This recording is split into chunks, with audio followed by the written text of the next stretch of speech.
নমস্কার বন্ধুরা, আজকে আমি এই বছরের প্রথম এঁচড় দিয়ে মুসুরের ডাল রান্না করব।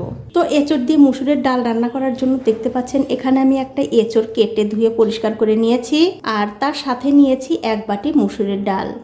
এখন দেখতে পাচ্ছেন একটা প্রেসার কুকারে আমি জল গরম করতে দিয়েছি। জলটা কিন্তু ভালো করে গরম হয়ে গেছে। এখন এর মধ্যে দিয়ে দিচ্ছি মুসুরের ডাল। ডালগুলো কিন্তু আমি ধুয়ে পরিষ্কার করে নিয়েছি, সেই ডাল দিয়ে দিলাম। ডালটা দিয়ে দেওয়ার পর যখন দেখবেন ডালের মধ্যে এরকম সাদা সাদা ফেনা হয়েছে, তখন কিন্তু এই ফেনাগুলো তুলে ডালটা খুব ভালো করে পরিষ্কার করে দিতে হবে। দেখুন, ডালটা কিন্তু আমি খুব ভালো করে পরিষ্কার করে দিয়েছি। এখন এর মধ্যে দিয়ে দিচ্ছি স্বাদ মতো নুন।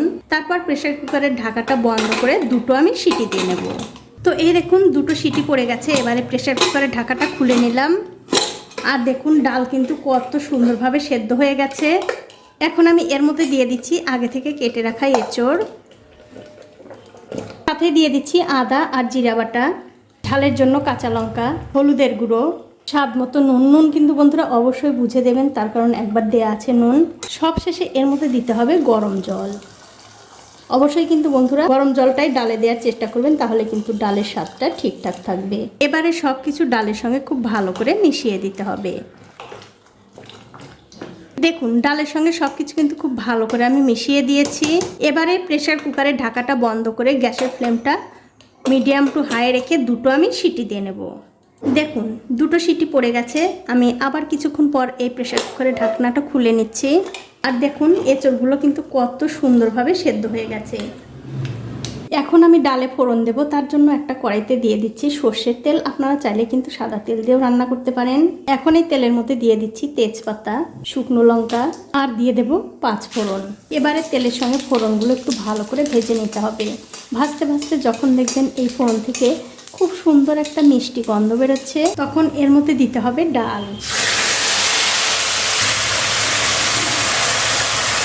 তার সাথে দিয়ে দিলাম একটা টমেটো। এবারে গ্যাসের ফ্লেমটা বাড়িয়ে দিয়ে সব কিছু খুব ভালো করে মিশিয়ে এই ডালটা আমি 5 মিনিট রান্না করে নেব। আর বন্ধুরা অবশ্যই কিন্তু এখন আপনারা দেখে নিতে পারেন ডালের মধ্যে নুন আর ঝালটা ঠিক আছে কিনা। দেখুন, 5 মিনিট সময় ধরে এই ডাল কিন্তু আমি খুব ভালো করে রান্না করে নিয়েছি। এখন এর মধ্যে দিয়ে দিচ্ছি সামান্য একটু চিনি। আপনারা চাইলে দেবেন, না চাইলে না দেবেন।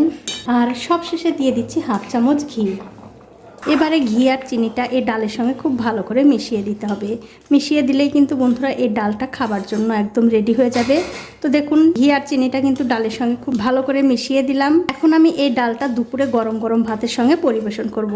তো বন্ধুরা আপনারা কিন্তু অবশ্যই এইভাবে ডাল রান্না করে খেয়ে আমাকে কমেন্ট করে জানাতে ভুলবেন না আপনাদের কেমন লাগলো। তো বন্ধুরা আজ এই পর্যন্তই, দেখা হবে অন্য কোনো নতুন ভিডিও নিয়ে।